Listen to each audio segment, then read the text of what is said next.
And good morning, ladies and gentlemen. Welcome to Insight on Business. My name's Michael Libby. And on today's show, we're going to be talking about advertising, marketing, consumer trends, best business practices, things that you can use in your business no matter what size the business. First up, we're going to be talking about POP. Those are point-of-purchase displays. What makes point-of-purchase displays work? What gets consumers' attention? And what may not? We'll cover that here directly. Also, over in South Africa, Nike ran into a problem. Great copy on any ad is wonderful, but when you mix it up with some things that could be controversial, and remembering that superstars are also people, it does cause some consternation. Also, we're going to be having an interview about a brand new book. The book is called, are you ready? No More Food Fights. It's about having a conversation with regular people about the stuff that you eat. Joining us on a pre-recorded piece is going to be Michelle Payne-Knopper. She's going to be talking about her book, No More Food Fights, which, by the way, she elected to unveil here in the city of Des Moines. Those stories and more when we come back. This is Insight on Business, powered by Webcast One Live.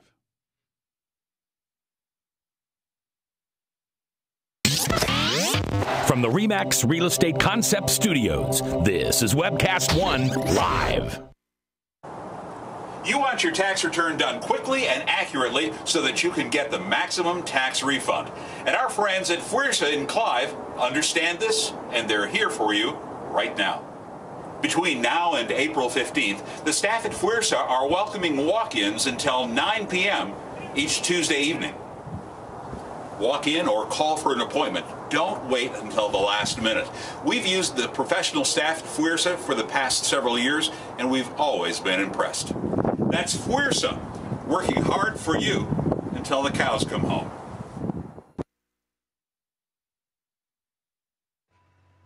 Drug and alcohol addiction slowly steals a person's identity, tearing away pieces of their life little by little until one day it seems like the hope of a happy future is gone and there's no chance of getting it back. Here at St. Gregory Retreat Centers, we can assure you that there is hope. Our unique approach to recovery begins with the understanding that the dysfunction and damage caused by addiction can be overcome, not just dealt with. Don't let another day go by. Call St. Gregory today.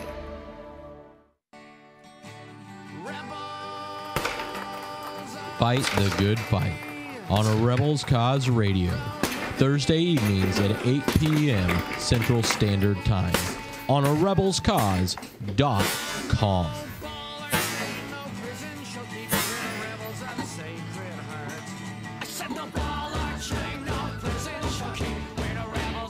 A Rebels Cause Radio is edutainment.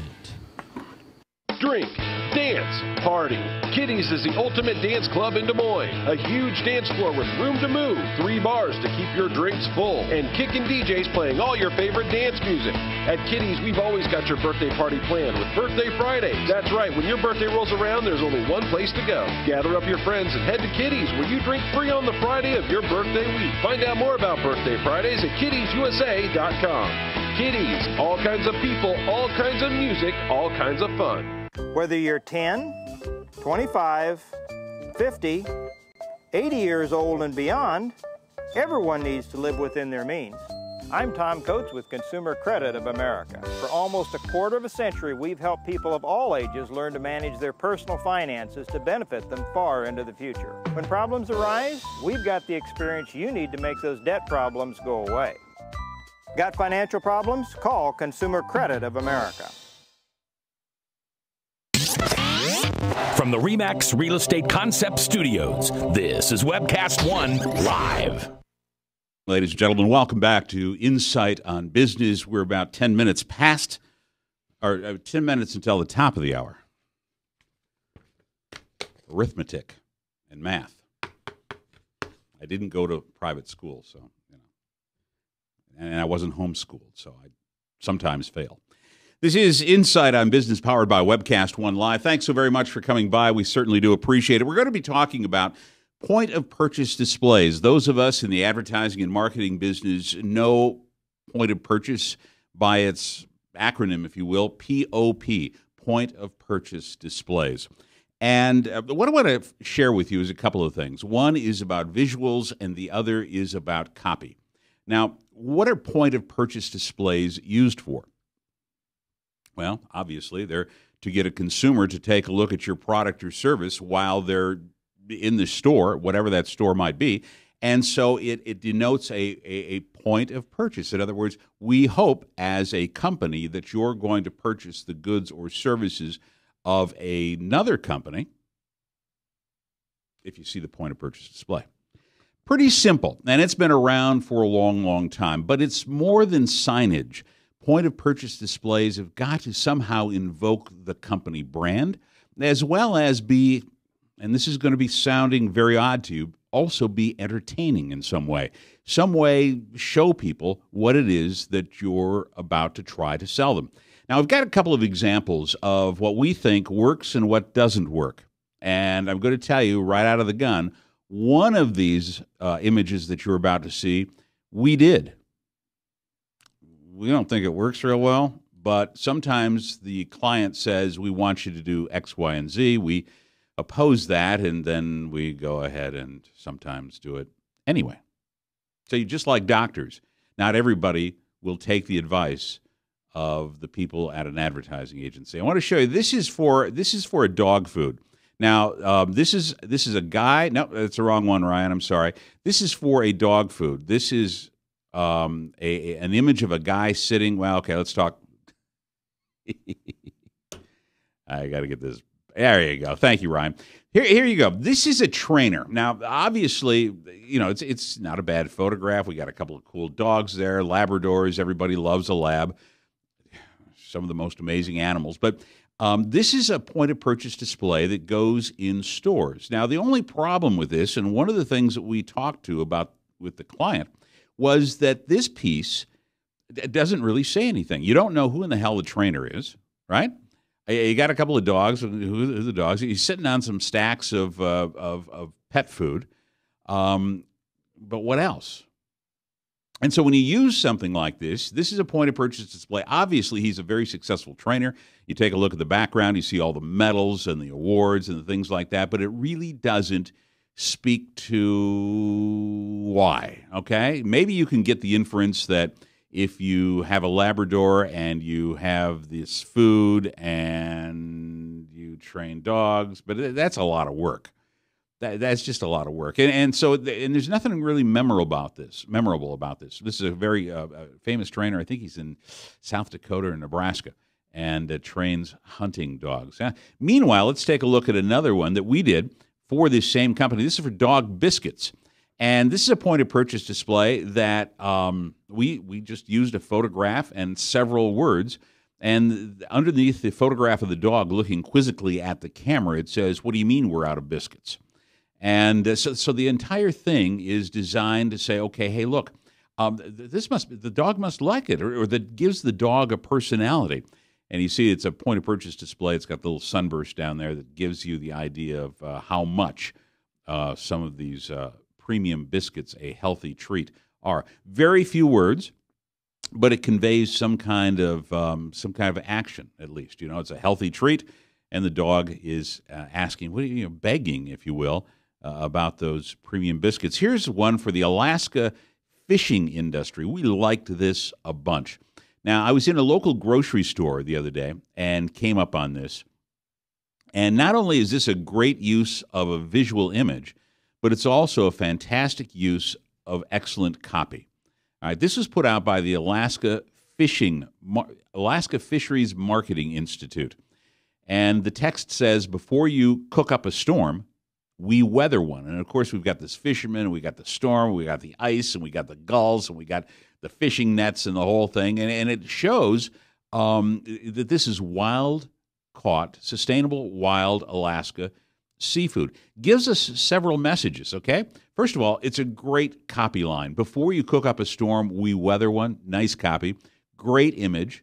And it gets the message across that it's wild-caught, it's not farm-raised seafood, something that some consumers are very concerned about.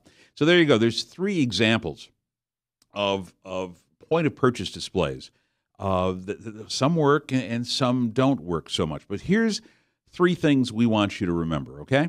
If you are your advertising agency or if you are attempting to put together some point-of-purchase displays for consumers, what 3 things do you have to remember? Number 1, make sure the image that you're using is graphically appealing, all right? Because that's going to be what we call the hero shot, something that people look at right out of the gun and say, okay, is this something that I could feel comfortable with, or is this something that I might want to buy? And what's so special about this? It can be funny. It can be serious. It can evoke an image like we did with the Alaska Fisheries Marketing Institute of telling a message about wild caught. But it's very important that whatever the hero photo is, it's captivating. We showed you one that wasn't so captivating as well. Also, the copy. Make sure that your copy is short. Nothing, and that you have some idea about what the heck it is that the consumer is looking at. You know, we are all about less is best when it comes to advertising. We've shared with you many times, people really don't care to read all that stuff, and they're not going to read all that stuff.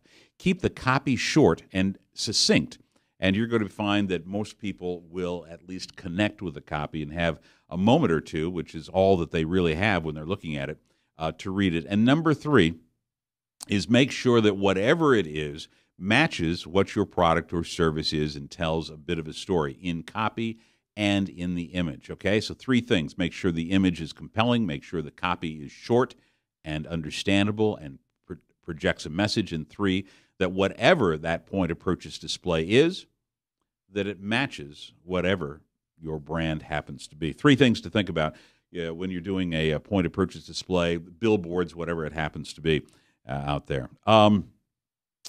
One of the things that I think is, and I didn't include this, and I need to do this. Ryan, we've got a bit of tape here from yesterday, and I want to share this story with you for just a second. What's happening right now to your consumers? Think about this for just a minute. What's happening to your consumers, your customers? Are they being replaced? Are you replacing your existing customers with new people? Or, sadly, in many instances, are your customers simply dying off? Reader's Digest just announced that they are filing for bankruptcy. There are 23, according to Reader's Digest, there are 23 million subscribers to Reader's Digest. But the problem happens to be that we've got the digital age that's getting confused with the Reader's Digest. So we've got an issue. When we come back, we're going to share with you more about that. Exactly what is it that you can do to help replace your current customers with new customers by doing something totally different and totally out of the box. That's next with Insight on Business, powered by Webcast One Live.